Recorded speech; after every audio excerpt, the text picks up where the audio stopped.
Claire Bennett had spent 5 years believing she had finally found the person she would grow old with. As one of Chicago's most respected wedding planners, she had devoted her career to creating unforgettable celebrations for other couples. Yet nothing compared to the wedding she was planning for herself. Every flower arrangement, every candle, every piece of music had been carefully selected months in advance because she wanted the ceremony to reflect the quiet, genuine love she believed she shared with Ryan Walker. Their relationship appeared perfect to everyone around them. Ryan was charming, successful, attentive in public, and admired by both their families. Friends often described them as the couple everyone envied. And even Claire believed she had been fortunate to find someone who accepted her despite her insecurities. Looking back, there had been subtle warning signs she chose to ignore. Ryan frequently criticized the way she dressed, encouraged her to lose weight before the wedding, and constantly reminded her that appearances mattered in their social circle. He disguised every hurtful remark as concern, convincing Claire that he simply wanted the best for their future together. Wanting to be the perfect fiancé. She ignored the growing emptiness inside her and convinced herself that compromise was simply part of love. On the morning of their wedding, St. Andrew's Chapel glowed beneath streams of golden sunlight pouring through stained glass windows. White roses lined the aisle. Crystal chandeliers reflected soft light across polished wooden pews. And hundreds of guests filled the sanctuary with excited whispers. Influential business leaders, close friends, relatives, and longtime clients had all gathered to witness what many believed would be one of the city's most elegant weddings of the year. Behind the bridal suite door, Claire stared into the mirror, smoothing the delicate lace sleeves of her gown while trying to calm the nervous excitement fluttering inside her chest. Her maid of honor assured her that she looked beautiful, and her father smiled proudly as he offered his arm. Although anxiety briefly crossed her mind, Claire dismissed it as ordinary wedding nerves. She had organized hundreds of ceremonies over the years, yet standing as the bride herself felt completely different. This was supposed to be the beginning of the life she had spent years imagining. Ryan appeared equally confident as he waited at the altar, wearing a tailored black tuxedo and an effortless smile. He greeted guests with calm composure while exchanging handshakes with influential businessmen seated in the front rows. No one noticed the occasional glance he exchanged with a technician positioned near the back of the chapel beside a large projection screen that had been installed under the excuse of displaying childhood photographs during the reception. The ceremony began exactly on schedule. Soft piano music echoed through the chapel as Claire slowly walked down the aisle, her eyes fixed on the man she believed would soon become her husband. For one perfect moment, everything seemed exactly as she had dreamed. The guests smiled warmly. Cameras flashed, and tears filled the eyes of several family members. Even Claire felt the overwhelming certainty that every difficult moment in her life had somehow led her to this beautiful day. The officiant welcomed everyone before beginning the ceremony. As the familiar words filled the chapel, Claire reached the point she had imagined countless times. She turned toward Ryan, ready to exchange the vows she had practiced for weeks. Instead of taking her hands, Ryan remained completely still. His smile slowly disappeared, replaced by an expression so cold and distant that Claire barely recognized the man standing before her. A heavy silence settled across the room as he cleared his throat and looked not at Claire, but at the guests surrounding them. "I can't marry Claire." The sentence echoed through the chapel like a sudden crack of thunder. Confused murmurs spread through the audience as Claire blinked in disbelief, convinced she had misunderstood. The officiant looked equally stunned. Unsure whether Ryan intended to continue, Claire searched his face for some sign that this was a terrible joke, but none appeared. Ryan slowly stepped away from her before speaking again in a calm, deliberate voice. "I've spent years believing I knew the woman standing beside me. But the truth is, Claire Bennett has been lying to me for a very long time." Gasps rippled through the chapel. Claire felt every eye turn toward her as her heartbeat pounded painfully inside her chest. She tried to speak, but no words came. Ryan raised one hand toward the projection screen behind them. Without hesitation, the technician activated the presentation. A series of photographs, private messages, financial records, and short video clips appeared one after another across the enormous screen. Each image seemed to suggest that Claire had secretly maintained another relationship while hiding large financial transactions from Ryan. Conversations she did not remember having appeared beside photographs she had never seen before. Every piece of evidence looked authentic. Every timestamp appeared legitimate. The carefully arranged sequence painted the unmistakable picture of a woman who had manipulated the man she claimed to love while preparing to marry him for financial security. The chapel erupted into whispers. Guests leaned toward one another in disbelief as more images appeared. Some quietly covered their mouths, while others immediately reached for their phones to record the unfolding scandal.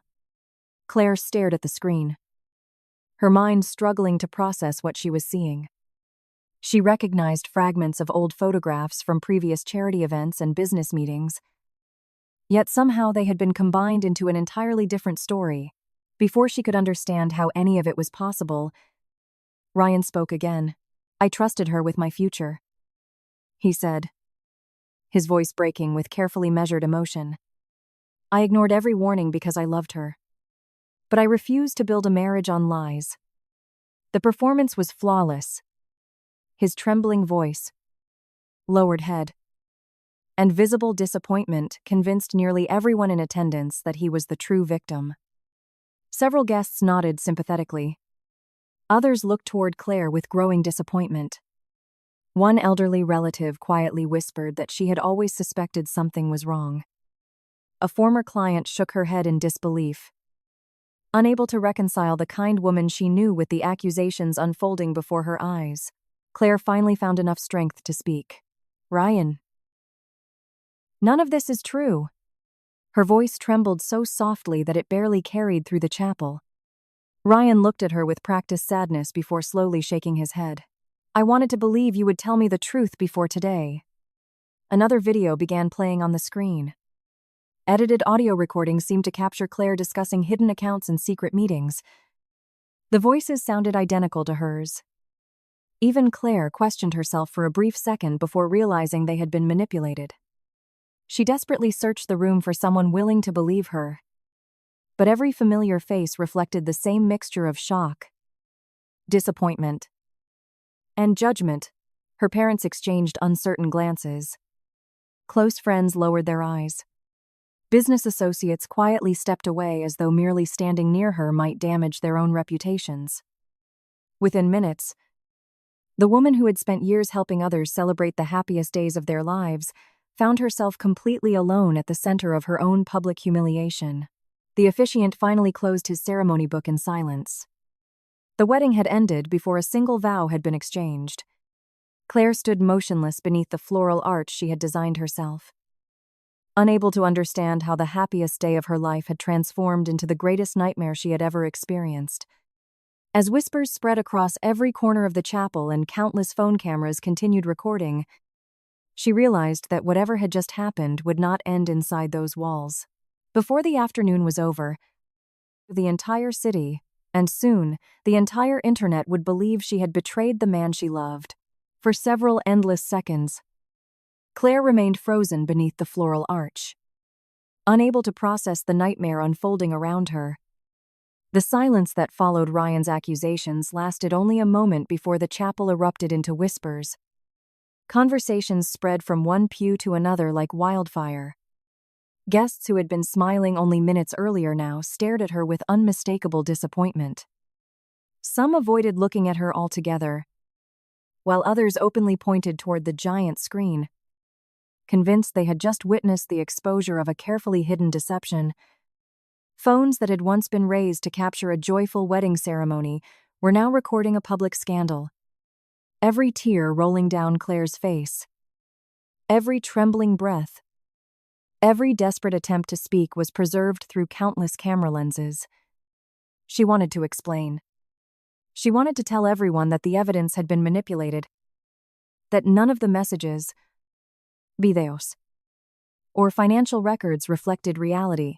Yet every time she opened her mouth, another whisper drowned out her voice before a single sentence could leave her lips. Ryan never raised his voice. He did not need to. His calm expression and carefully measured disappointment made him appear dignified while Claire looked overwhelmed and emotional. To everyone watching, the contrast only reinforced the story he wanted them to believe. He lowered his head as though he were the one suffering the greatest betrayal, allowing sympathetic guests to gather around him almost immediately. Several of his colleagues shook his hand, praising him for having the courage to stop the wedding before making the biggest mistake of his life. A few older relatives embraced him, assuring him that he had done the right thing. Every comforting gesture directed toward Ryan felt like another silent accusation aimed at Claire. She searched the crowd for familiar faces, hoping anyone would ask for her side of the story. Instead, people quietly stepped away whenever she moved closer. Friends who had celebrated birthdays with her, co-workers who had trusted her with their most important events. Even neighbors she had known for years suddenly looked uncomfortable standing near her. It was as though the woman they had admired had disappeared within minutes, replaced by the stranger Ryan had described. The speed with which public opinion shifted left Claire feeling completely isolated. Her eyes eventually found her parents standing several rows back.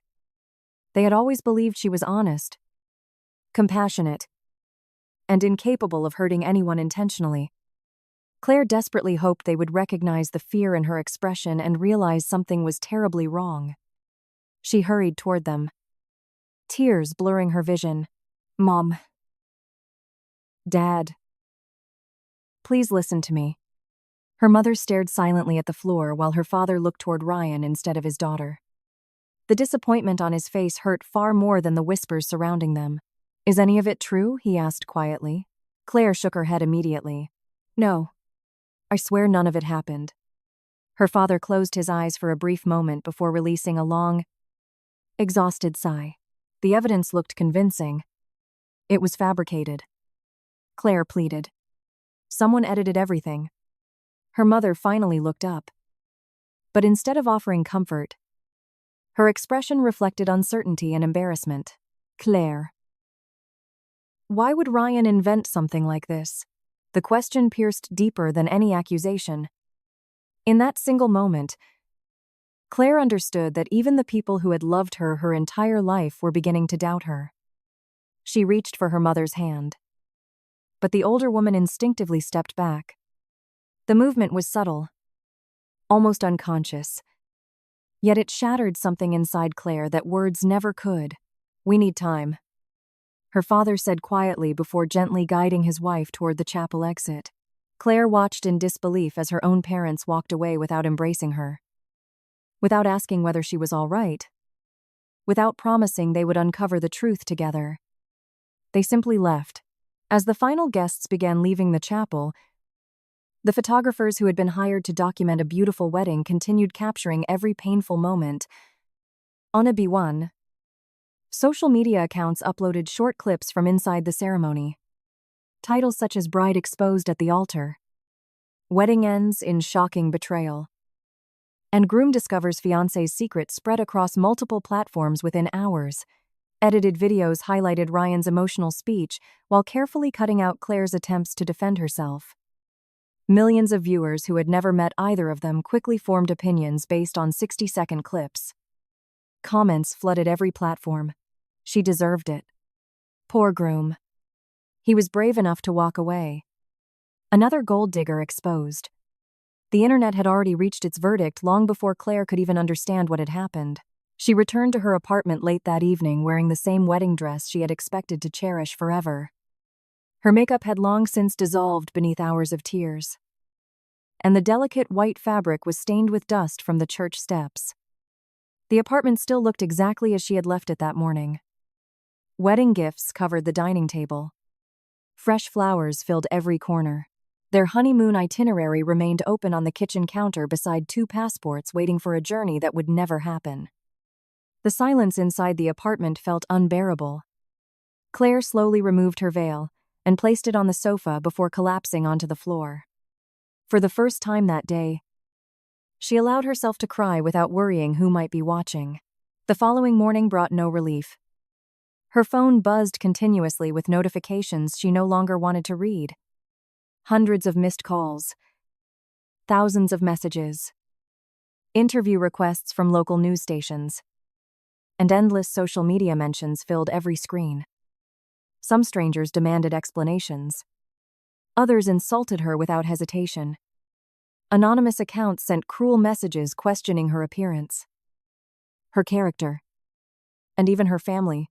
The wedding video continued climbing through trending lists, while online commentators analyzed every facial expression she had made inside the chapel. People who knew nothing about her life confidently declared exactly what kind of woman she was. Claire deleted every social media application.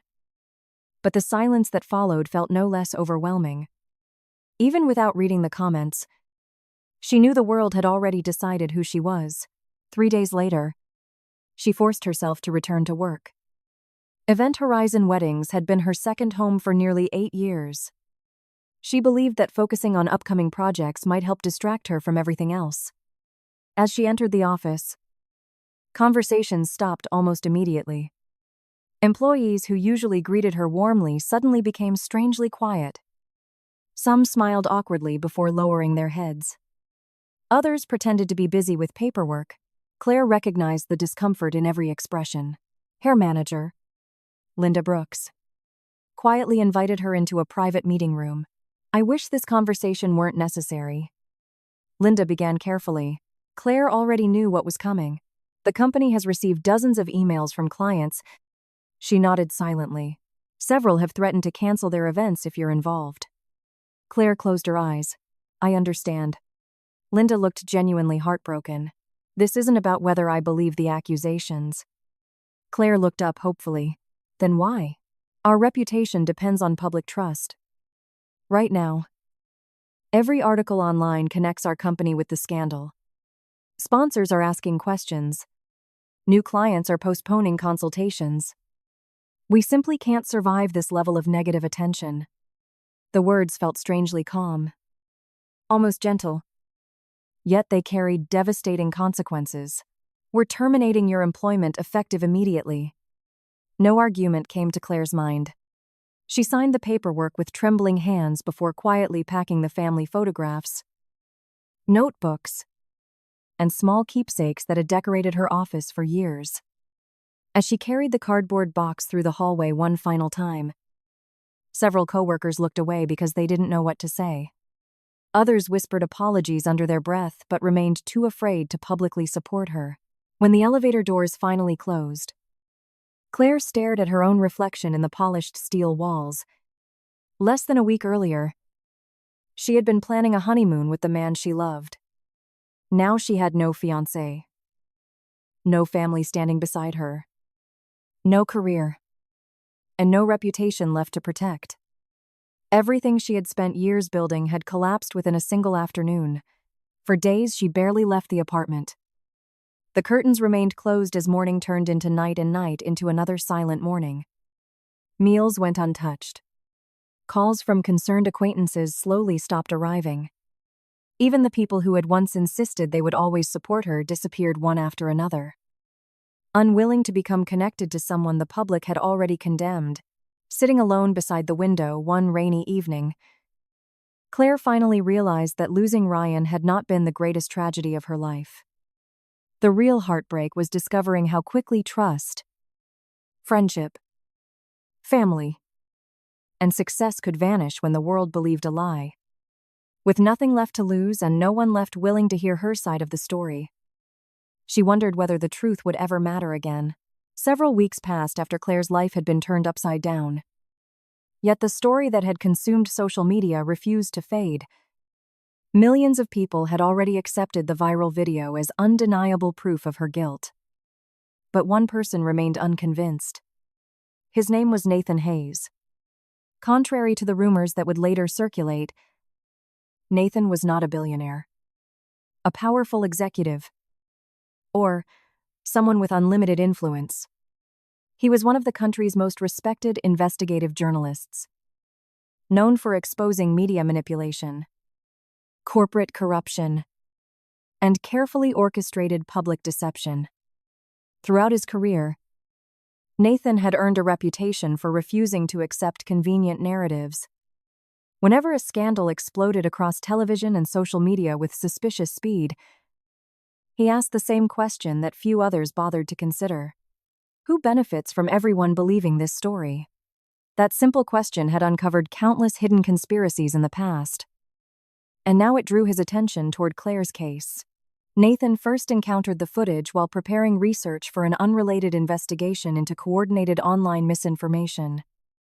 The clip appeared everywhere: news broadcasts, short-form videos, discussion forums, and countless reposts across different platforms. At first glance, it looked convincing enough to justify the public outrage surrounding Claire.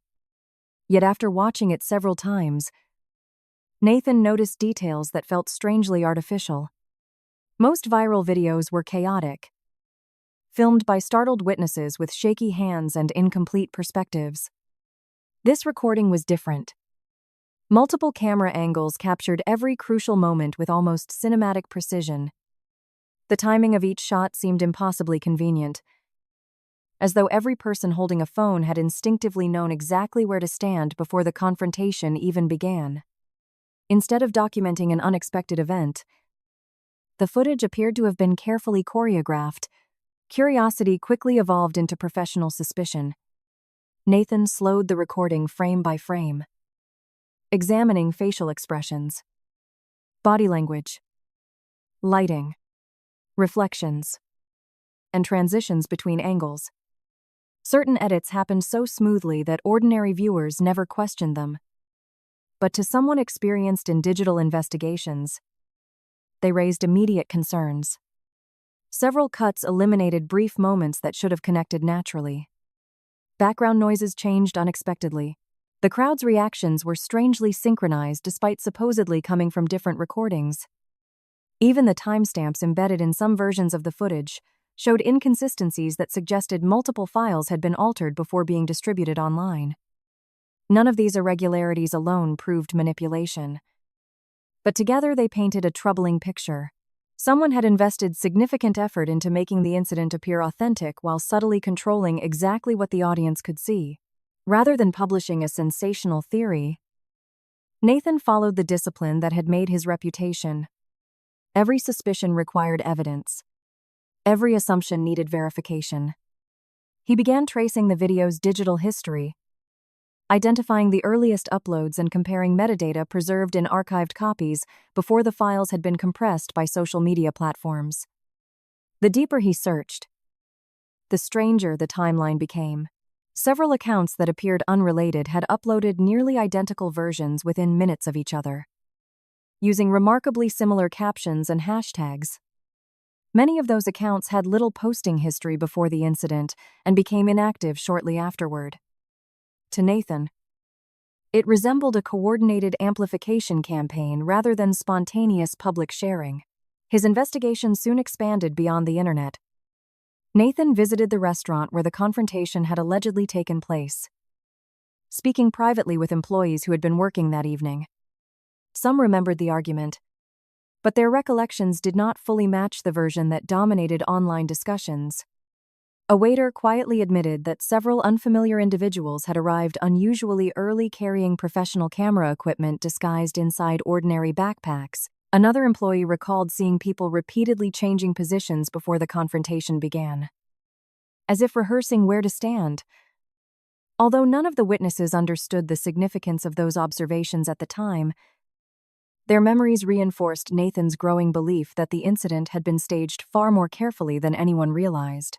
Determined to build an airtight case, Nathan collected surveillance footage from nearby businesses, requested publicly available security recordings, and interviewed anyone willing to speak on the record.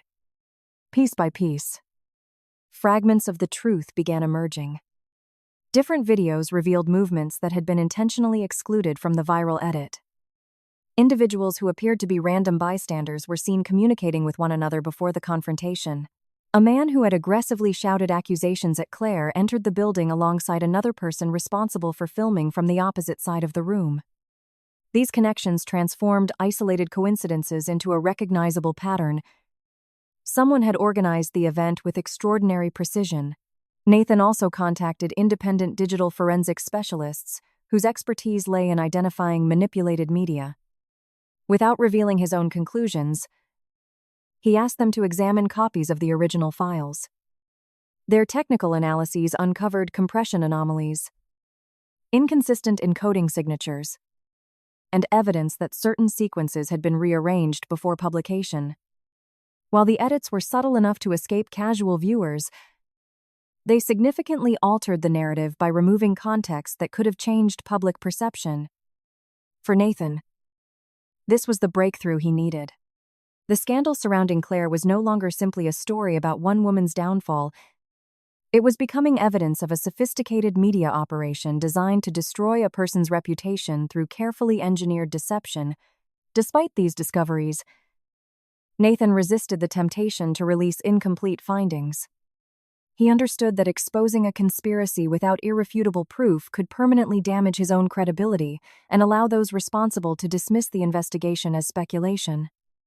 Instead, he quietly expanded his network of sources, comparing financial records, communication logs, and corporate connections linked to individuals who had benefited from Claire's public humiliation. Every verified document strengthened the emerging narrative. Every interview added another piece to an increasingly complex puzzle. The more he uncovered, the more obvious it became that Claire had never been the true target of spontaneous public outrage. She had been the victim of a calculated campaign that relied on manipulated evidence, coordinated distribution, and the willingness of millions to judge before asking questions. By the end of several exhausting weeks, Nathan's office walls were covered with timelines, photographs, witness statements, digital analysis reports, and handwritten notes connected by colored strings. What had started as a simple curiosity had evolved into one of the most important investigations of his career. Somewhere beneath layers of fabricated evidence lay the people who had orchestrated the deception, and Nathan intended to expose every one of them. He still had no idea how deeply the conspiracy reached or how dangerous his investigation might become. But one conviction guided every decision he made. The truth had been deliberately buried beneath a perfectly crafted illusion. And until every hidden fact came to light, he would not stop searching. Nathan refused to accept the version of events the world had embraced so quickly. The more he replayed the humiliating footage of Claire supposedly abandoning Ryan at the altar, the more inconsistencies he noticed. Tiny details that everyone else dismissed as meaningless began to form a disturbing pattern. The timestamps did not align. Camera angles changed unnaturally. Audio faded at suspicious moments. Driven by instinct, Nathan traced the origin of the viral clips and uncovered an unexpected connection to a little-known media consulting firm that specialized in online reputation management.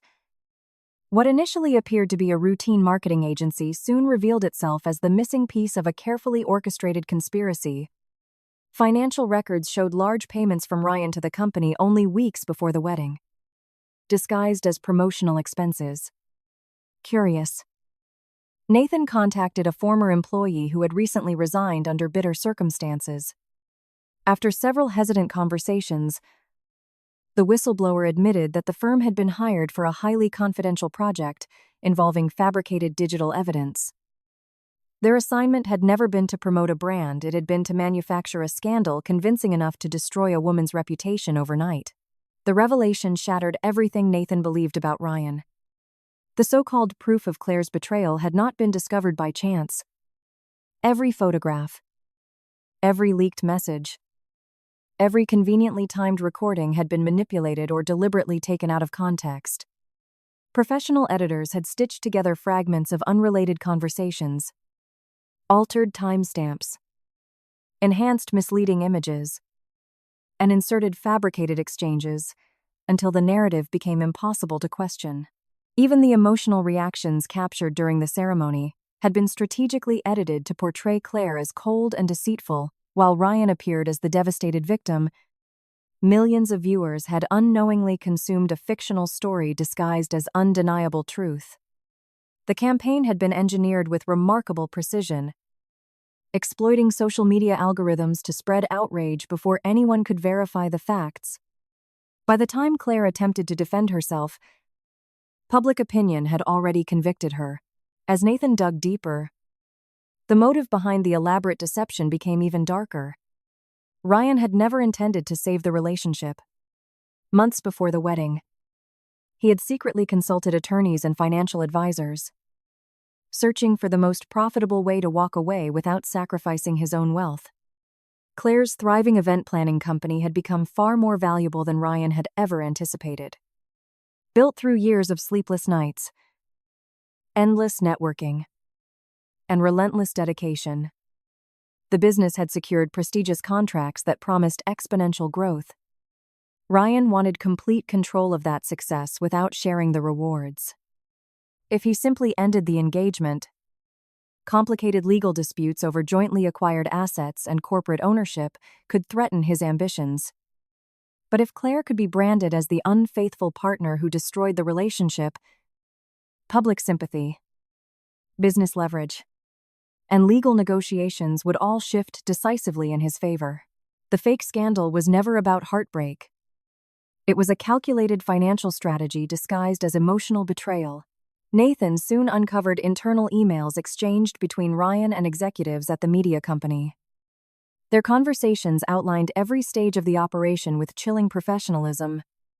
They discussed the ideal moment to release edited footage, predicted media reactions, calculated public sentiment, and even estimated how many clients Claire would likely lose once the scandal exploded online.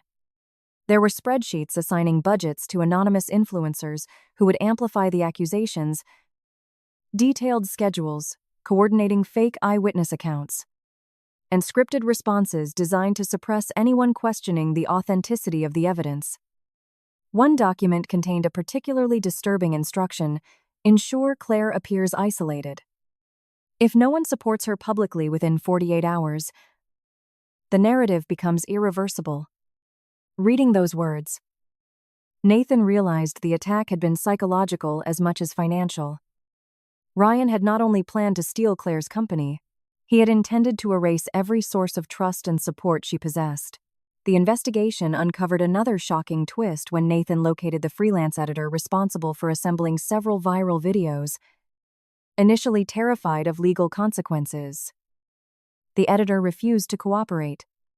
However, after learning that Ryan had withheld payment and threatened to expose him if anything leaked, resentment replaced fear. The editor surrendered original project files stored on encrypted hard drives.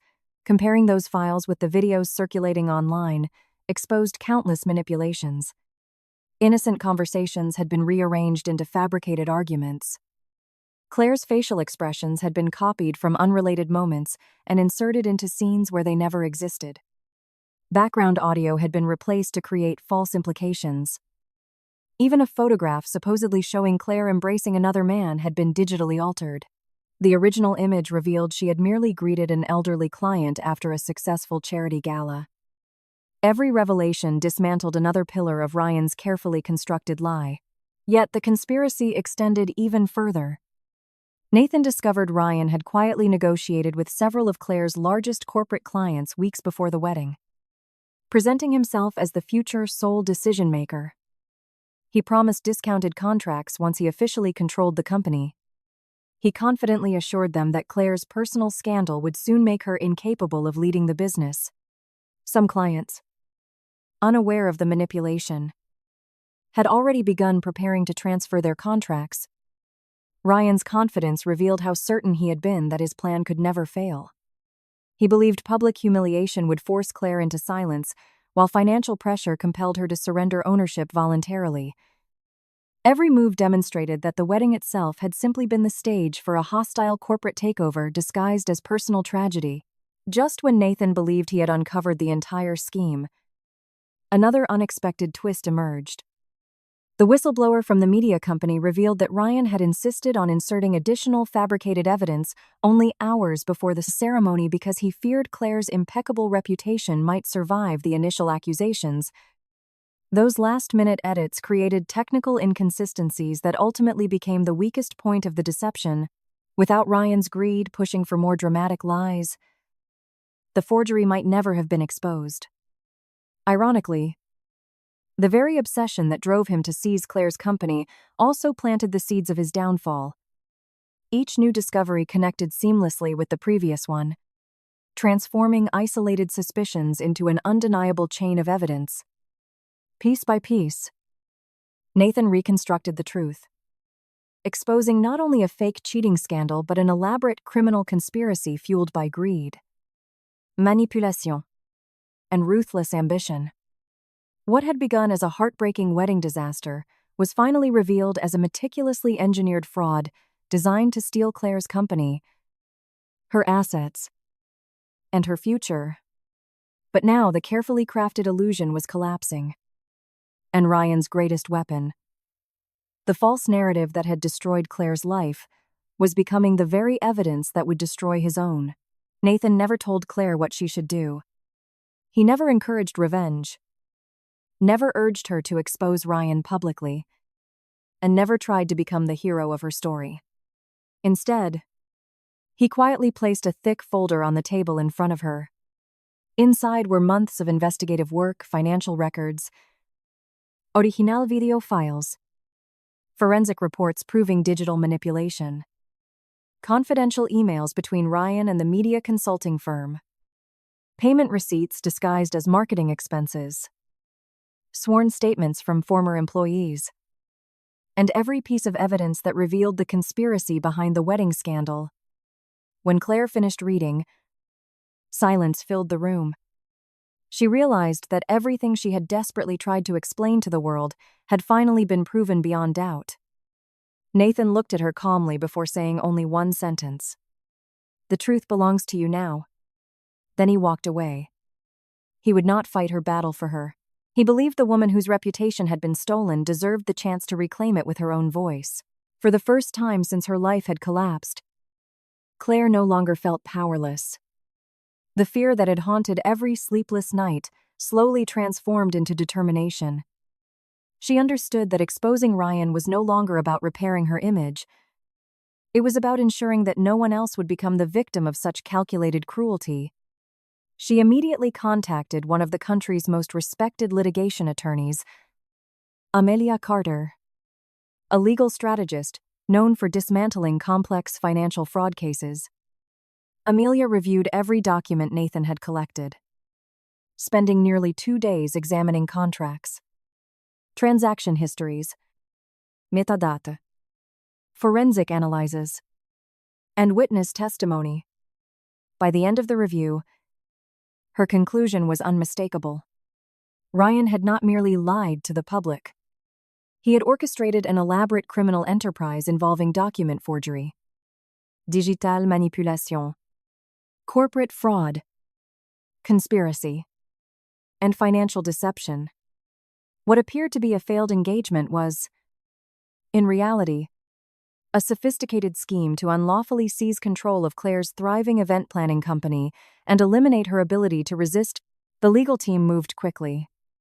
Instead of filing a simple civil lawsuit, Amelia assembled a multidisciplinary group of forensic accountants, cybersecurity experts, digital evidence analysts, corporate investigators, and former prosecutors.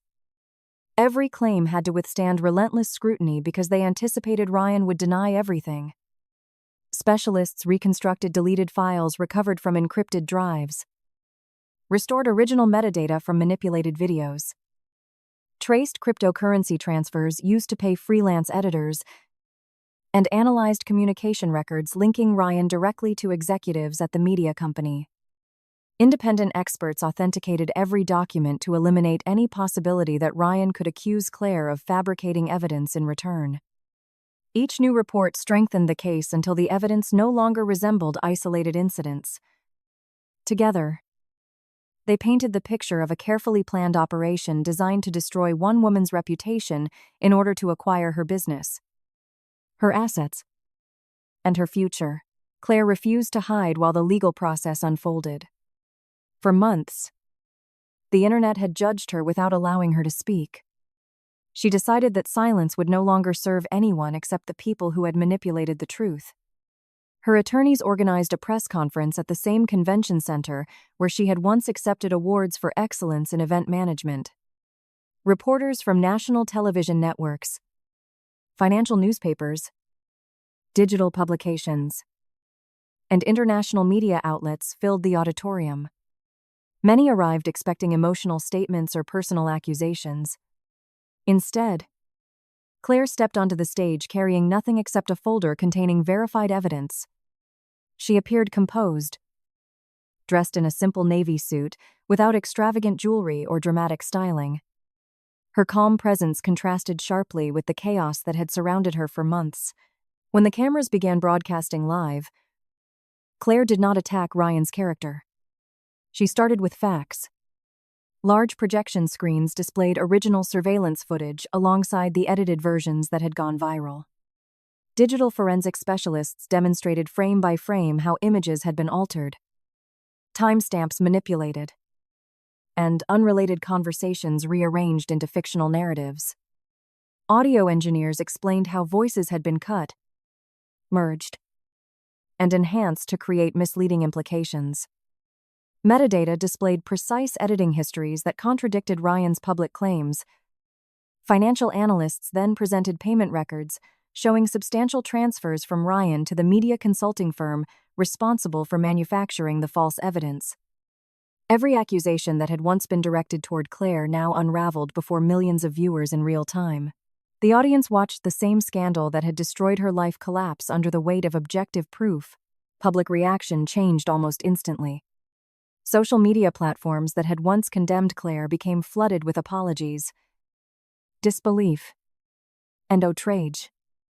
Influencers who had profited from spreading Ryan's narrative deleted their previous content or issued public corrections. Journalists who had repeated unverified claims began publishing investigative pieces questioning how such an elaborate deception had escaped scrutiny for so long. Hashtags supporting Claire rapidly replaced those that had mocked her. More importantly, former clients who had distanced themselves reached out privately, expressing regret for believing the fabricated story. Several corporate partners publicly announced the restoration of contracts that had been suspended during the scandal. Claire did not celebrate the sudden wave of sympathy. She understood how quickly public opinion could shift in either direction. What mattered was not popularity but truth finally receiving the attention it deserved. Ryan, however, refused to surrender. Within hours of Claire's press conference, he held his own media appearance surrounded by expensive attorneys and public relations consultants. He dismissed the evidence as fabricated retaliation from a bitter former fiancé. He claimed the financial transfers represented legitimate advertising campaigns and insisted the digital experts had manipulated technical data to mislead the public. His confident performance initially created uncertainty among a portion of the audience, yet his carefully rehearsed narrative began to unravel almost immediately when investigative journalists compared his statements with authenticated documents already submitted to the court. Every new interview generated additional contradictions. Ryan repeatedly changed timelines, denied meetings that were documented by security footage, and contradicted emails bearing his verified digital signature. The more he attempted to defend himself, the more inconsistencies emerged. Meanwhile, law enforcement agencies quietly expanded their investigation. What began as a civil dispute evolved into a criminal inquiry after prosecutors reviewed the evidence presented by Claire's legal team. Search warrants were executed at the offices of the media consulting firm. Investigators seized servers, backup drives, accounting records, confidential contracts, and encrypted communication devices. Several employees agreed to cooperate in exchange for reduced charges, providing detailed testimony describing Ryan's direct involvement in planning the operation. One executive admitted Ryan personally approved every stage of the campaign, from selecting manipulated photographs to coordinating anonymous online accounts that fueled public outrage. Another employee revealed Ryan had repeatedly instructed the team to intensify the attacks whenever Claire attempted to defend herself. Believing overwhelming public hostility would force her into accepting unfavorable financial settlements, the criminal investigation uncovered an even broader network of misconduct. Forensic accountants discovered Ryan had secretly diverted company funds through shell corporations to finance the smear campaign while disguising the payments as legitimate consulting fees. Additional audits revealed tax irregularities, falsified invoices, hidden offshore transfers, and fraudulent corporate disclosures affecting investors and business partners. Authorities soon realized Claire's case represented only one component of a much larger pattern of financial deception. Former associates who had remained silent for years suddenly came forward with their own experiences, describing forged contracts, manipulated accounting records, and coercive business practices. Ryan's carefully cultivated image as an ambitious entrepreneur rapidly disintegrated as investigators exposed years of unethical conduct hidden beneath polished public appearances. The courtroom became the stage for the most significant confrontation of Claire's life. Unlike the wedding where she had been denied the opportunity to speak, every fact would now be examined under oath. Ryan entered the courthouse projecting confidence, convinced that expensive attorneys could dismantle the prosecution's case. Claire arrived quietly with her legal team, carrying only organized binders of evidence. During opening arguments, Amelia carefully outlined the conspiracy, explaining how Ryan had weaponized technology, media influence, and financial resources to orchestrate the destruction of Claire's reputation for personal gain. Rather than relying on emotional appeals, she presented a chronological reconstruction supported entirely by authenticated records. The precision of the presentation immediately impressed both the judge and the jury. Witness after witness confirmed different pieces of the scheme. Digital forensic experts explained sophisticated editing techniques used to fabricate videos. Cybersecurity specialists traced anonymous accounts directly to servers managed by Ryan's hired consultants. Former employees described confidential meetings where strategies were developed to manipulate public perception before the wedding even occurred. Financial investigators demonstrated the flow of money from Ryan's accounts to contractors responsible for manufacturing false evidence. The freelance editor responsible for assembling several viral videos identified original project files that proved the footage had been intentionally altered. Every testimony reinforced the previous one, leaving little room for alternative explanations. Ryan's attorneys attempted aggressive cross-examinations, hoping to create reasonable doubt.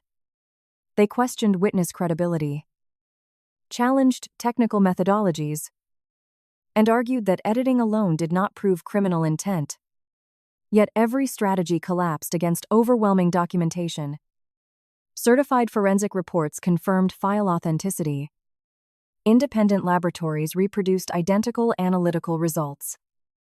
Bank officials verified transaction histories. Telecommunications companies authenticated communication logs. Security footage placed Ryan at meetings he had denied attending. Even his own calendar entries contradicted statements made under oath. With each passing day, Ryan appeared increasingly unsettled as the mountain of evidence grew impossible to ignore. The trial reached a dramatic turning point when prosecutors introduced a previously undisclosed recording recovered from encrypted backups seized during the investigation. The recording captured Ryan discussing contingency plans with executives from the media company only days before the wedding. Laughing confidently, he explained that once Claire's reputation was destroyed, she would lose clients, investors, and negotiating power, making it easy to acquire full ownership of her company at a fraction of its true value. He described public humiliation as the cheapest business acquisition strategy imaginable. The courtroom fell silent. Even Ryan's legal team appeared stunned by the recording's clarity. For the first time since proceedings began, Ryan visibly lost his composure. Claire was eventually called to testify. Rather than expressing bitterness, she spoke with remarkable composure about the human cost of the conspiracy.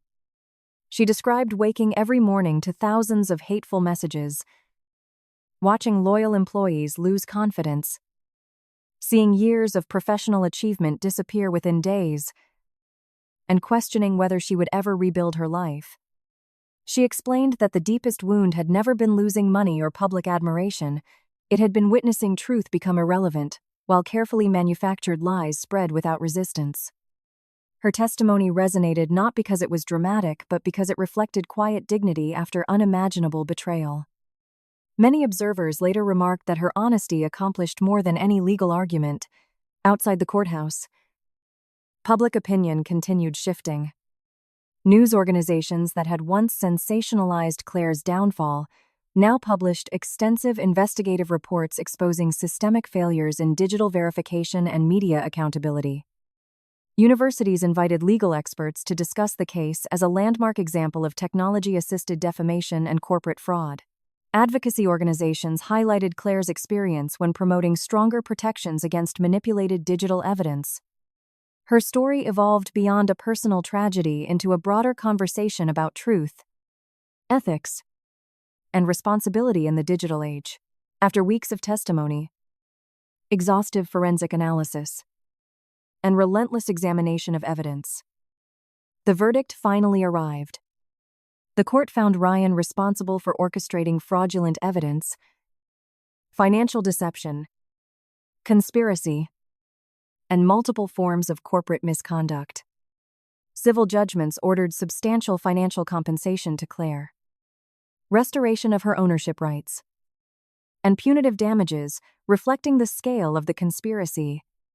Simultaneously, criminal prosecutors announced formal charges related to evidence fabrication, fraude, obstruction, and financial crimes uncovered during the investigation. Regulatory agencies froze Ryan's remaining business assets pending additional inquiries, while several financial institutions terminated long-standing partnerships. Investors withdrew support almost overnight. Board members resigned, and clients canceled contracts worth millions. The empire Ryan had spent years constructing collapsed with astonishing speed because it had been built upon deception from the very beginning. For Claire, however, the courtroom victory represented something far greater than legal success. She had not reclaimed her life through revenge but through courage, patience, and unwavering commitment to the truth. Nathan had given her the evidence, but every decision that followed belonged entirely to her. She chose to confront lies with facts, manipulation with transparency, and hatred with resilience. In doing so, she transformed herself from the woman the world falsely condemned into the woman who exposed one of the most elaborate conspiracies anyone had imagined. Ryan lost his fortune, his influence, his reputation, and eventually his freedom. Claire regained something far more valuable: her name, her dignity, her company, and the certainty that truth, though often delayed, possesses a strength that no carefully manufactured lie can withstand forever. When the legal battles finally ended, Claire made a conscious decision not to define the rest of her life by everything she had survived. The courtroom victory had restored her reputation and returned what had been stolen from her. But she understood that true healing required something far more personal than a favorable verdict. It meant learning to wake up each morning without replaying the worst chapter of her past. Instead of giving interviews about Ryan or allowing herself to become permanently associated with the scandal that had once dominated headlines, she quietly redirected her energy toward rebuilding the business she had created from nothing. Many people expected her company to recover simply because the truth had been revealed. But Claire knew trust was not restored overnight. She visited clients personally, apologized for delays that had never been her fault, listened patiently to concerns, and proved through consistent excellence that the company remained worthy of their confidence. Every successful event became another reminder that her talent had never disappeared, it had merely been overshadowed by lies. The months that followed were filled with long days and quiet victories. Former clients returned one after another, impressed not only by the quality of Claire's work, but by the grace with which she had handled unimaginable adversity. New customers sought her services because they admired her resilience as much as her creativity. Her team, many of whom had stood beside her even during the darkest moments, felt inspired by the renewed sense of purpose that spread throughout the company. Instead of focusing solely on profits, Claire introduced mentorship programs for young event planners, offering internships to graduates who lacked industry connections. She also partnered with nonprofit organizations to organize charity galas and community celebrations, believing that meaningful work should create opportunities for others as well. The business flourished more steadily than ever before, not because of publicity surrounding the trial, but because integrity had become its strongest foundation. Despite the remarkable transformation in her professional life, Claire remained cautious about opening her heart again. Betrayal had taught her how fragile trust could be, and she refused to rush into another relationship simply because the world expected a happy ending. Nathan understood this without needing it, explained. Throughout every stage of her recovery, he never pressured her to move on, never hinted that she owed him affection because he had helped uncover the truth, and never tried to position himself as the hero who had rescued her. He respected the boundaries she quietly established and allowed their friendship to grow naturally. Some days they discussed business strategies over coffee. Other afternoons they walked through parks without mentioning the past at all. They laughed about ordinary things, recommended books to one another, debated movies, and gradually rediscovered the simple joy of spending time together without the weight of crisis hanging over every conversation. Nathan's greatest gift was not the evidence he had uncovered months earlier, but the patience he demonstrated afterward. He never measured Claire's healing by a timeline or expected gratitude to evolve into romance. Whenever painful memories resurfaced, he listened without interrupting. When she questioned whether people truly believed in her again, he reminded her that self-worth could never depend entirely on public opinion. During moments when she doubted her ability to trust anyone, he accepted those fears without taking them personally. Claire slowly realized that genuine love was very different from the controlling behavior she had once mistaken for devotion. Nathan never demanded reassurance, never manipulated her emotions, and never tried to shape her decisions. He simply remained present, offering support whenever she wanted it, and space whenever she needed it. Nearly a year after the trial concluded, their friendship had become one of the most meaningful relationships either of them had ever experienced. Friends who observed them together often assumed they had already become a couple, but neither of them felt compelled to label what was naturally unfolding. One autumn evening, after attending a charity event organized by Claire's company, they found themselves walking along a quiet riverside promenade, illuminated by soft lights reflecting across the water. The conversation drifted from work to childhood memories, favorite travel destinations, and dreams they had never shared with anyone else. As they paused to watch the sunset disappear beneath the horizon, Nathan reached for Claire's hand almost absent-mindedly. She did not pull away. Instead, she smiled in a way he had never seen before, not because someone had made her laugh, but because she finally felt completely safe. Without grand declarations or dramatic gestures, they acknowledged what had quietly grown between them over countless ordinary moments. Their relationship began not with fireworks but with trust. Dating Nathan felt remarkably uncomplicated. There were no games, no manipulation, and no constant uncertainty. They celebrated small achievements together, supported each other's ambitions, and built a partnership grounded in honesty rather than appearances. Claire learned that healthy love was not measured by extravagant promises but by consistency. Nathan kept every commitment he made, whether it involved attending one of her company's events, bringing dinner after a difficult day, or simply answering late-night phone calls when anxiety unexpectedly returned.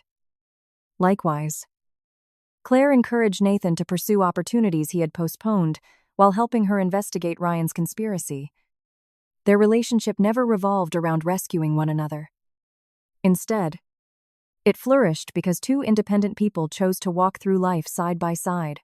As time passed, the painful memories that had once defined Claire's existence gradually lost their power.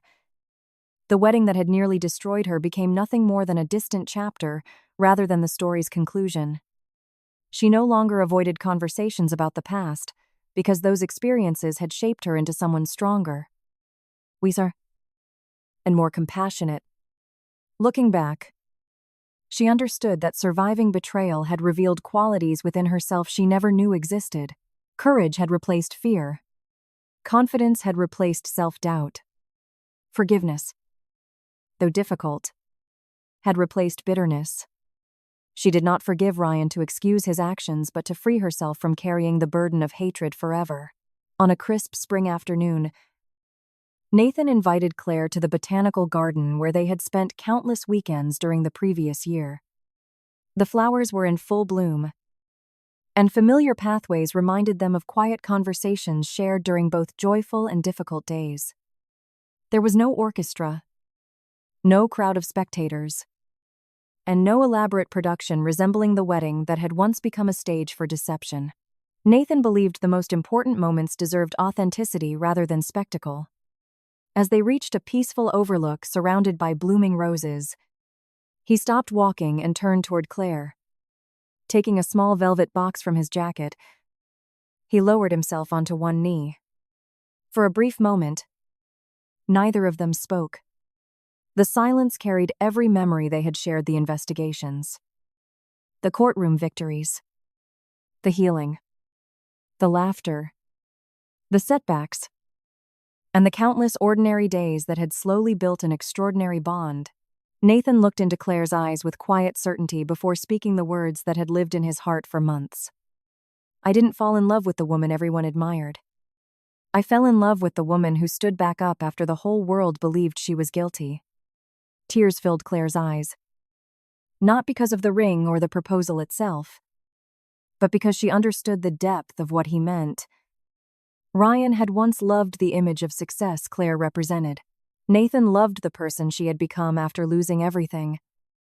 He had witnessed her heartbreak, her determination, her failures, her courage, and her resilience. His love had never depended on perfection. It had grown stronger because he had seen her rebuild herself piece by piece without surrendering her kindness. Unable to hold back her emotions, Claire nodded before whispering the answer Nathan had hoped to hear. Yes. There were no cheering crowds, no flashing cameras, and no viral headlines. Only two people standing together beneath an open sky, grateful that life had led them through unimaginable darkness toward a future built on honesty, respect, and unwavering trust. Their engagement did not erase the pain of the past, nor did it pretend suffering had never existed. Instead, it proved something far more meaningful: that broken beginnings can lead to beautiful endings when people choose courage over fear and truth over deception. Months later, as Claire looked around the thriving company she had rebuilt and the peaceful life she had created, she realized that happiness had arrived quietly rather than dramatically. Success was no longer measured by public recognition, financial achievements, or perfect appearances. It was found in meaningful work, loyal friendships, peaceful mornings, and a love that asked for nothing except honesty. The scandal that had once threatened to destroy everything had unexpectedly become the beginning of a life stronger than the one she had lost. Claire closed that painful chapter without regret, knowing it had led her to discover her own strength, and to the man who had never tried to save her, only believed she was always capable of saving herself. Together, they stepped forward into a future filled not with certainty, but with hope, and for the first time in many years, hope was more than enough.